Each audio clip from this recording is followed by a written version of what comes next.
Hello and welcome to this training all about the U.S. History to 1865 SOLs. Vestal's 21st Century Classroom has been running free teacher trainings and webinars every summer for the past several years, and this year we're doing something a little bit different. If you've watched any of our teacher trainings before, you know that usually we have a studio and we record really high quality videos. And this year we're going to use more of a webinar format with a slide deck.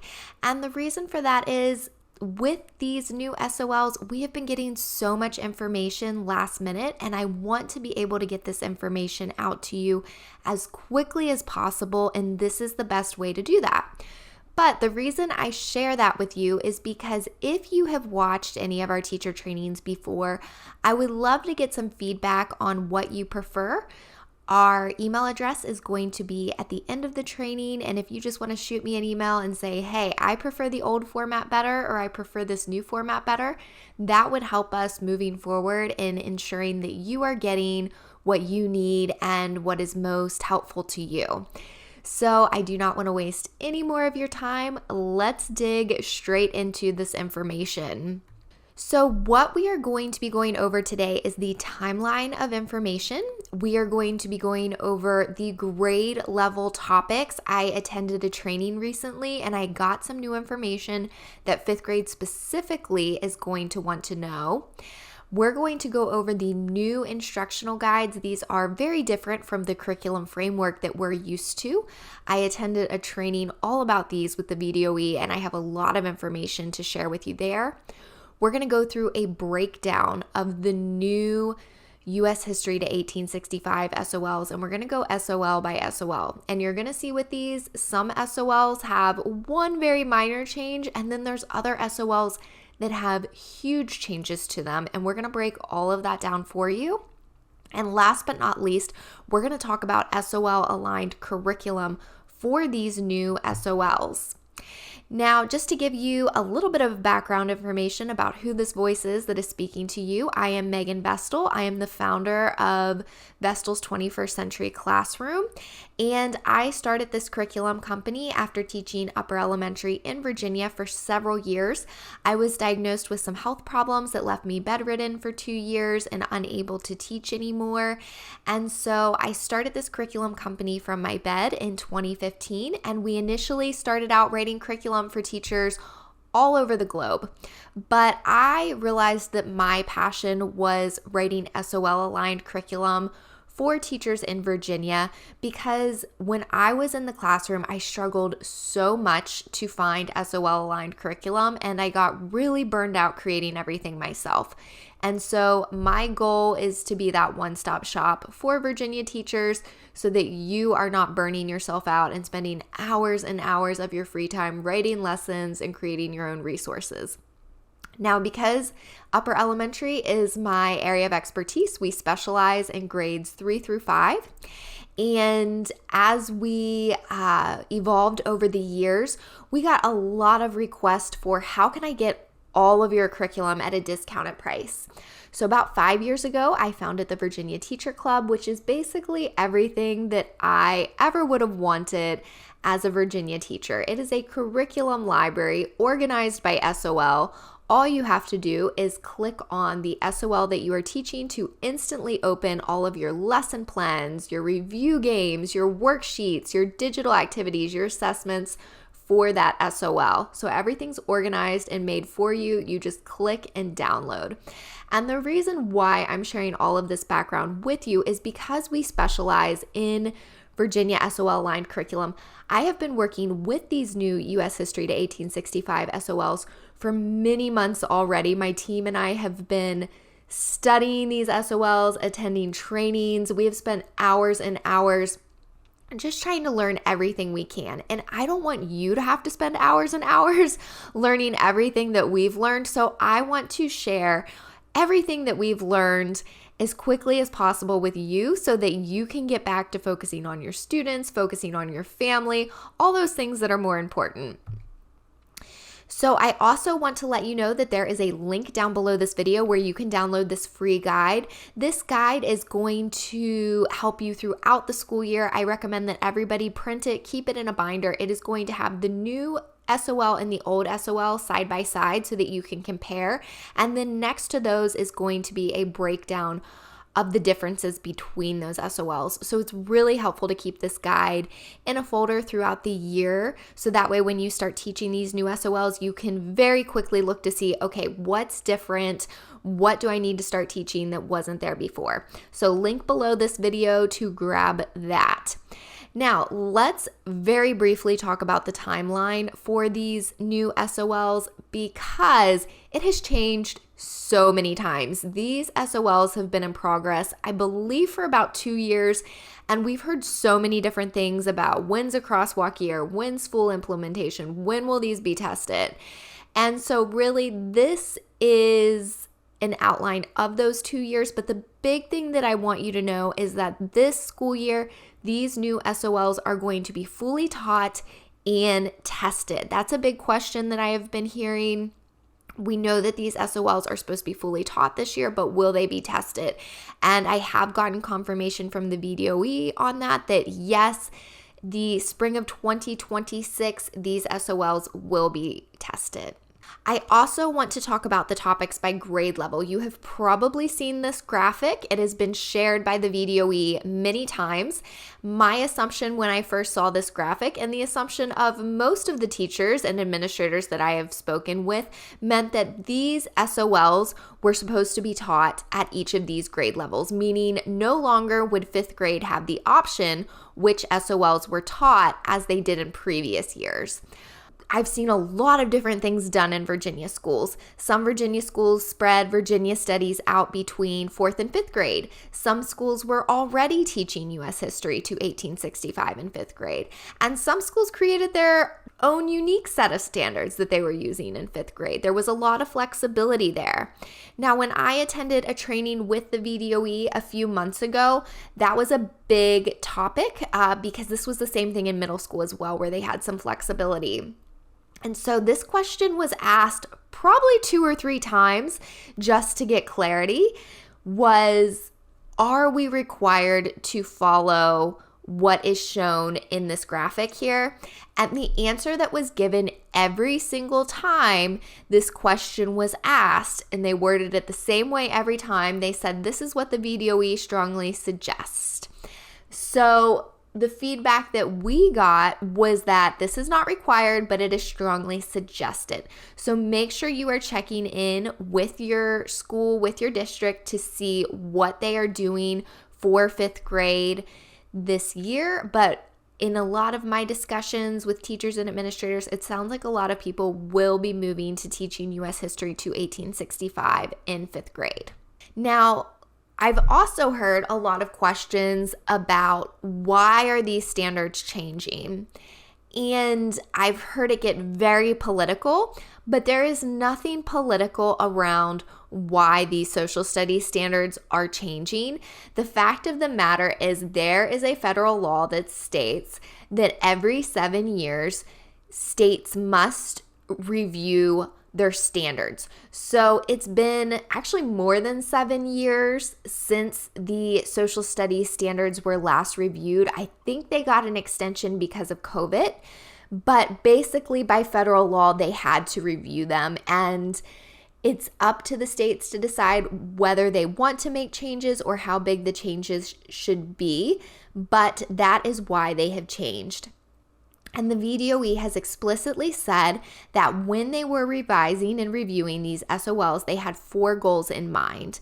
They wanted to improve the vertical coherence between grade levels. So you are, especially in the instructional guides, going to start seeing more connections between what students are learning across grade levels. The information is not going to be so isolated in each grade level anymore. There is also a goal to improve application and connection of concepts and themes within and across the grade levels. I've noticed specifically with 4th grade, there is a lot of connection between the Virginia studies and the science SOLs. I'm seeing that a little bit with the other grade levels as well, including 5th grade, but specifically 4th grade, I'm really noticing a lot of connections between different subjects. The next goal is a really big one, and that is to incorporate inquiry-based practices. You are going to see less memorization of facts with these new standards and more analyzing and explaining information. And last but not least, there is a larger goal to embed the social science strands into history. So you're going to start seeing more civics, geography, and economics embedded into these history standards.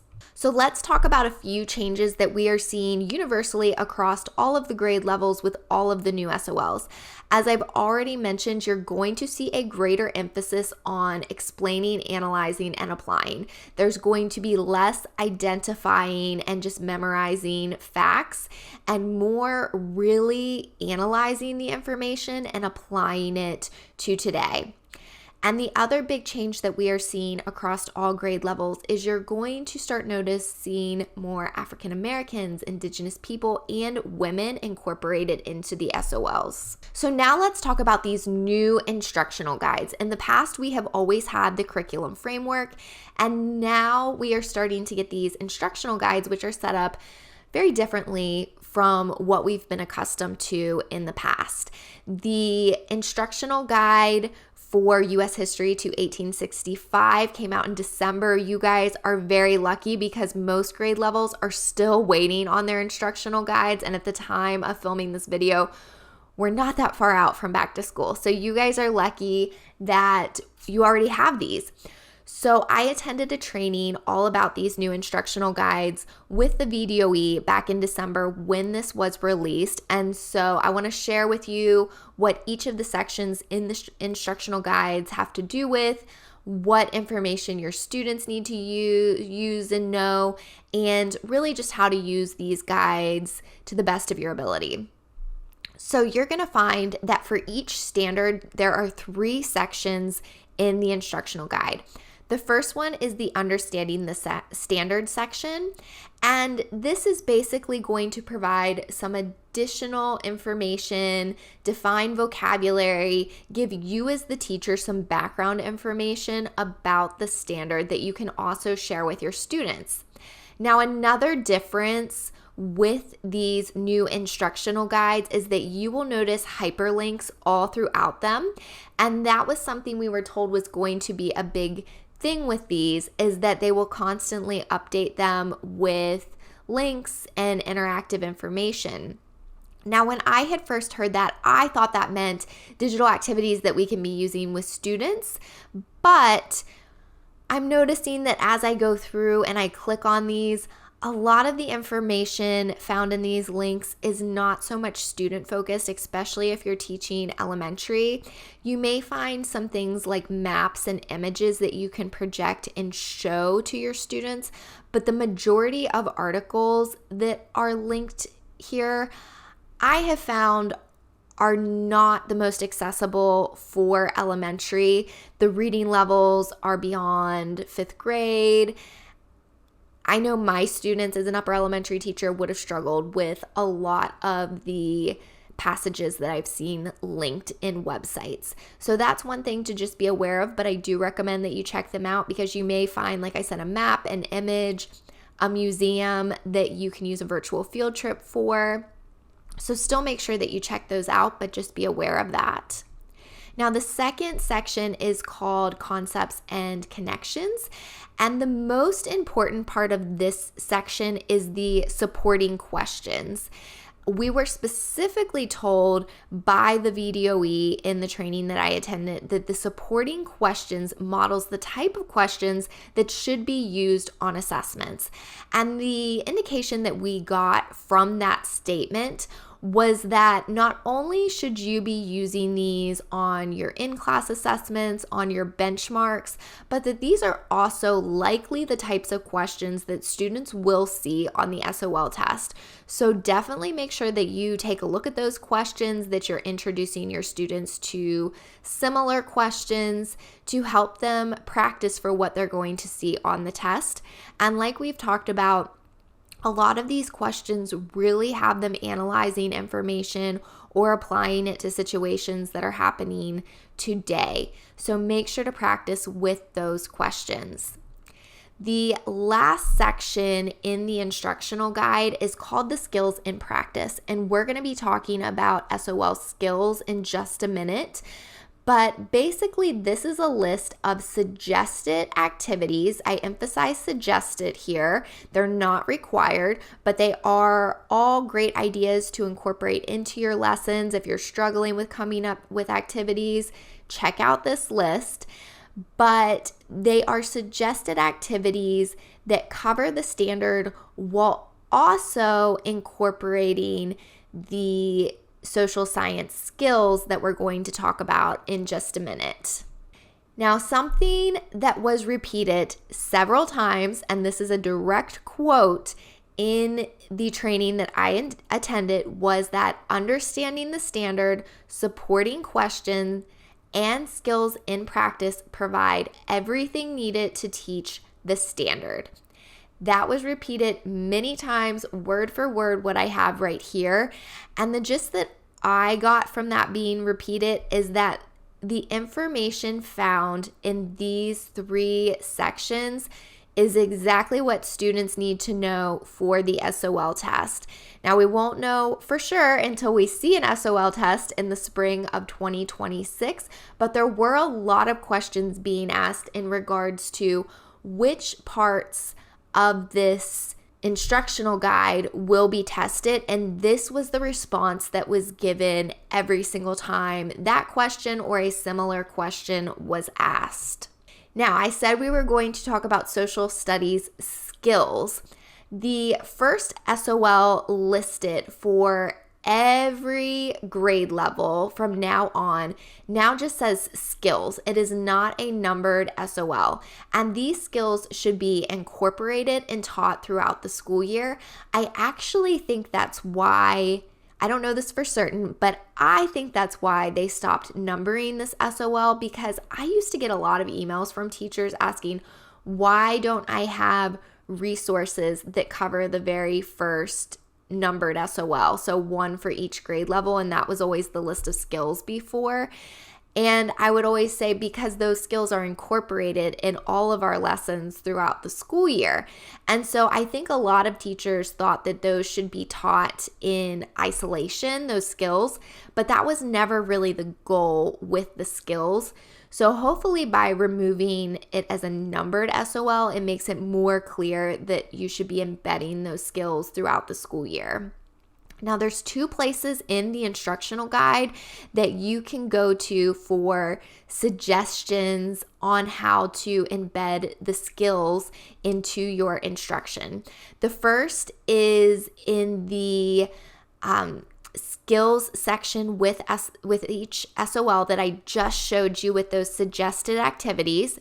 And then also at the start of the instructional guide, you will see a skills continuum.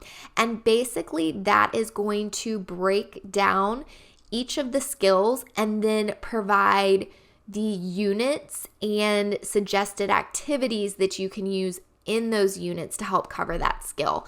So here's an example of one of the skills from the skills continuum in the instructional guide. And you can see at the top it says economic decision making.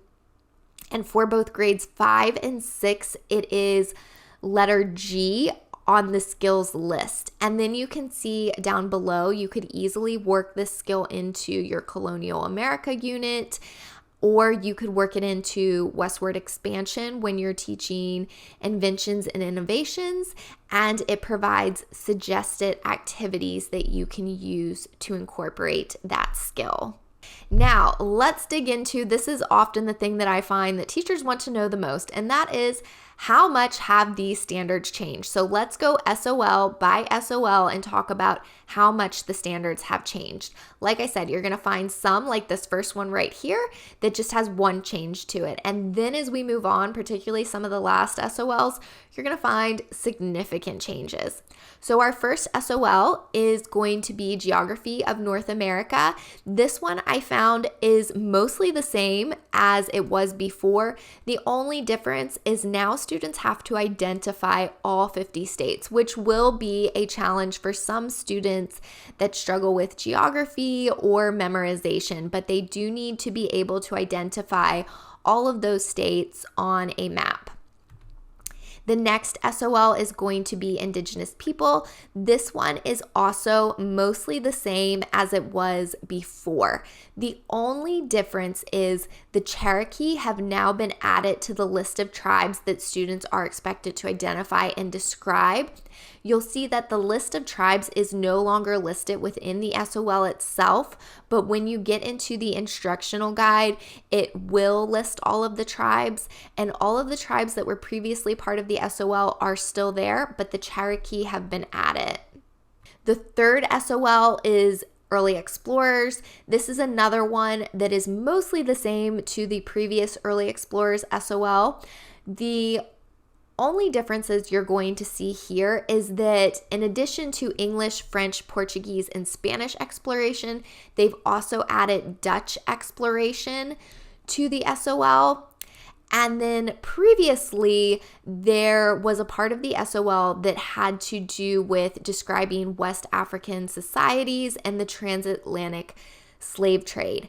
All of that information about Africa and the transatlantic slave trade has been moved to its own SOL. So now you're only focusing on early exploration here, but adding the Dutch to the list of countries involved in exploration. So now this is that new SOL that I was just talking about. And basically what this SOL does is it takes all of the information that was previously part of the Early Explorers SOL that had to do with West Africa and the transatlantic slave trade, but it's built onto that SOL a little bit. So it's going a little bit more in depth with triangular trade, and then it's also investigating a little bit more what enslaved Africans experienced once they came to the Americas. So what did they bring with them culturally? What hardships did they experience? How did they contribute to triangular trade? So a lot of this is going to be the same as what you were teaching before, but we're just layering a little bit more information on there.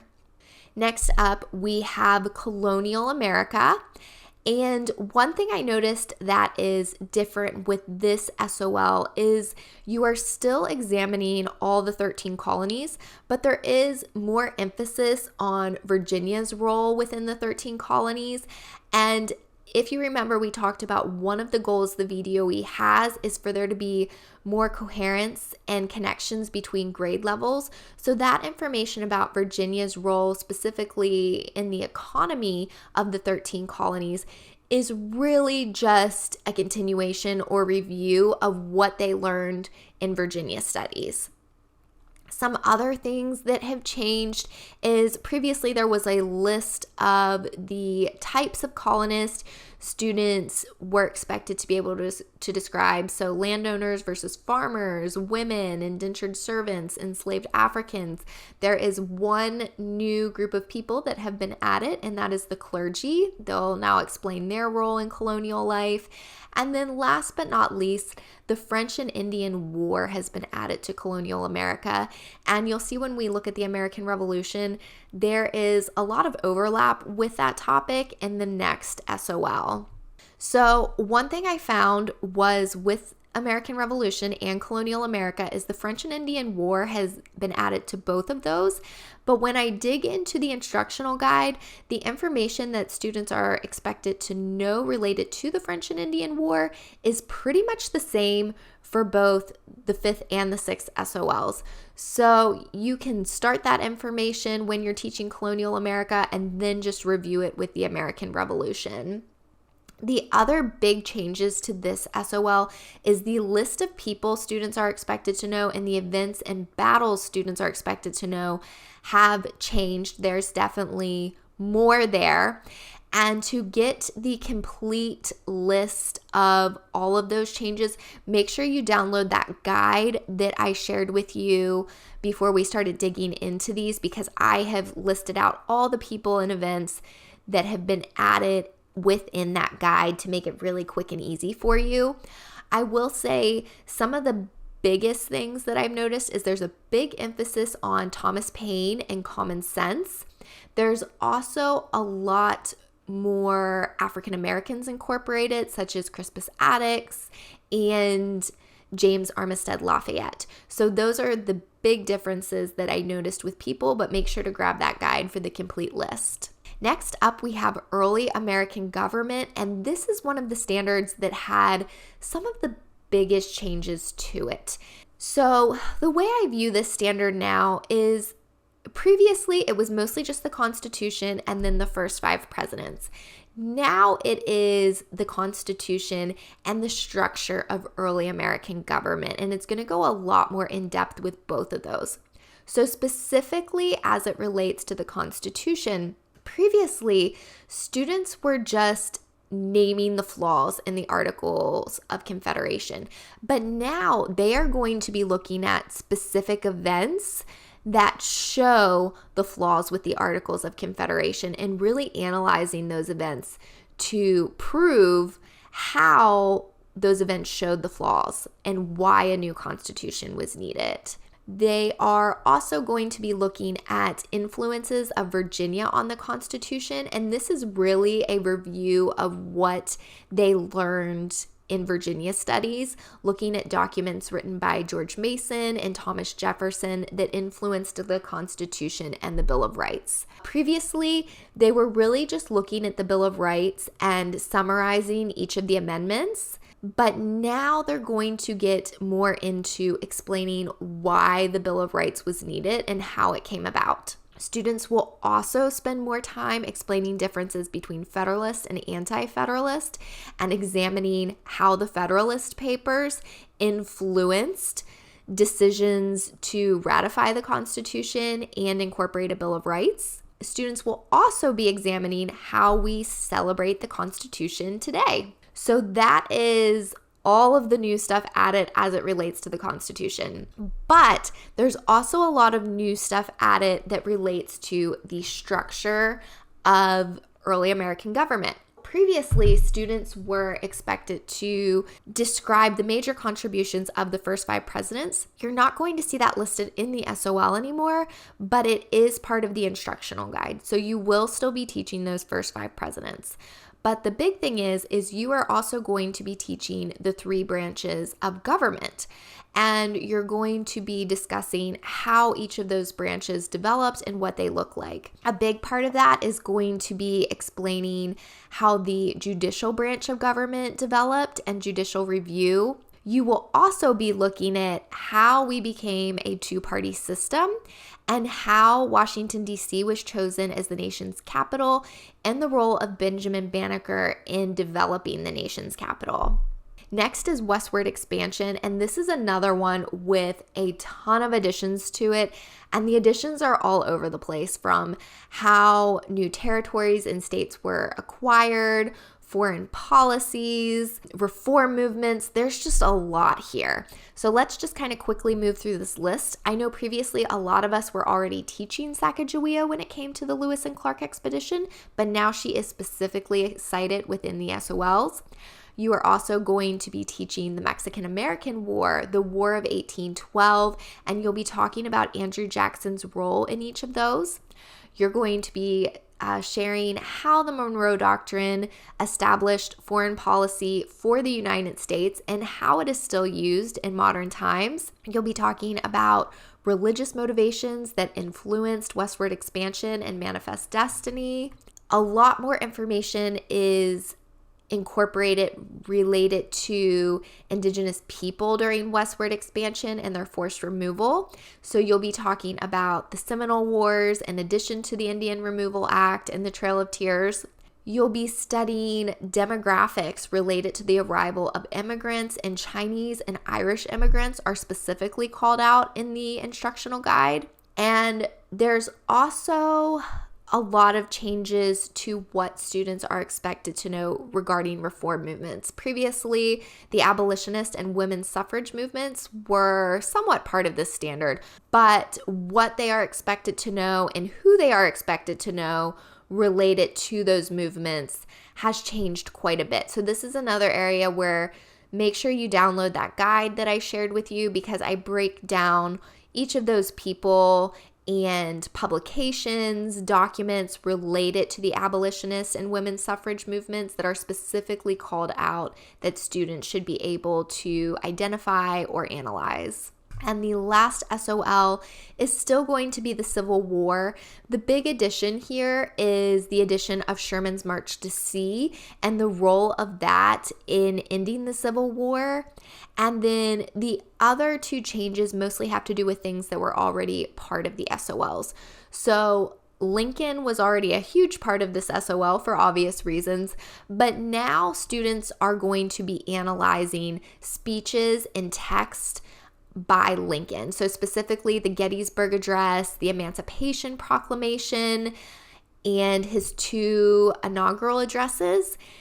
They are not just going to summarize the main idea, but really dig into those and analyze all aspects of them and their impact on Lincoln's presidency and the Civil War and the end of slavery in the United States. And last but not least, students are expected to know a lot more people related to the Civil War compared to previously, and the list of those people is included in that guide that I shared with you. Now, this is very exciting. Coming this summer, we have actually just finished updating all of our U.S. history to 1865 resources, and that includes all of our unit plans, our passages and questions, task cards, escape cards, and we've created brand new study guides for each of these SOLs. As we usually do with our resources, our Virginia Teacher Club members will get first access to these, and then they will be released to our online stores. I don't have exact dates yet, but make sure you are on my email list to find out when these resources will be officially released. We are also working on a lot of new things that have been requested for our history resources, such as Jeopardy games and other types of review games, SOL test prep, and these things will all be released throughout the school year. So make sure that you are on our email list to find out when all of these great resources are going to be released. And I can tell you that because these instructional guides and SOLs have been so delayed, a lot of people, I've been talking to other people in my field, do not have resources and text aligned to these new SOLs yet, but my team and I have literally been working around the clock to make sure that you guys have updated resources before back to school. So we are going to be one of the first and only companies that have these resources available and updated before back to school. And I hope that you guys like them. I'm really proud of the work that we've been doing and excited for you guys to get to use these with your students. Now, I wanted to show you some of the changes that we have been making. Of course, there's updates to the alignment. And as you can see, there are some big changes to the SOLs. We had some units that went from 6 lessons to 11 lessons. So some of the units have nearly doubled in length and activities because of all these changes. But I also wanted to show you that as we were going through and we were working on alignment, we were also working to improve readability and accessibility. So we really looked at these and considered how can we make these most student friendly. So you can see that we changed fonts all throughout these to make them more readable for all students. We also got rid of borders and things that are just overly distracting for students. And I'm really happy with what we came up with. We went through all of our passages and we really looked at the readability of those passages, making sure that they were more friendly for fifth graders who will be using these SOLs and easier for them to read. We shortened a lot of passages. We looked at how we can make sure the reading level is more aligned to fifth grade. And I'm just really excited about these changes and excited for you guys to get to use them in your classrooms. Now, just real quick, where can you find each of these resources? As I mentioned, the Virginia Teacher Club members will get first access to these. We open the Virginia Teacher Club for new members on August 1st, but our email list will probably get early access if they want to register sooner, so there's more of a reason to be on our email list. If you would like to purchase resources individually, you can go to my website, which is www.vestal's21stcenturyclassroom.com, and click the shop tab at the top of the page. I've got it pictured here. And we also sell our resources individually on Teachers Pay Teachers. I do want to say a huge thank you to anyone who has joined the Virginia Teacher Club or purchased resources directly through our website. When you do those things, you are supporting small businesses because Teachers Pay Teachers does take a huge commission from its sellers. So when you buy through the website or Virginia Teacher Club, it is all going directly to our company. So that concludes this presentation. I hope you found this information helpful and that you feel just more equipped and prepared to teach these SOLs to your students this year. As I've already mentioned, make sure you download that free guide. For more information, if you have questions, you can reach out to me. My email address is on the screen. Shoot me questions about the SOLs. I'll do my best to answer them with the information that I already have. And if I don't know the answer, I'll tell you that too, but I won't try to make things up. You can also ask me about the Virginia Teacher Club or the resources that are going to be released soon. Or if you just want to shoot me an email and give me your feedback on this presentation, I certainly appreciate it. I've also listed the website below where you can get more free information from us or check out our resources. So I'd love to hear from you. I hope you enjoyed this presentation and I will see you next time.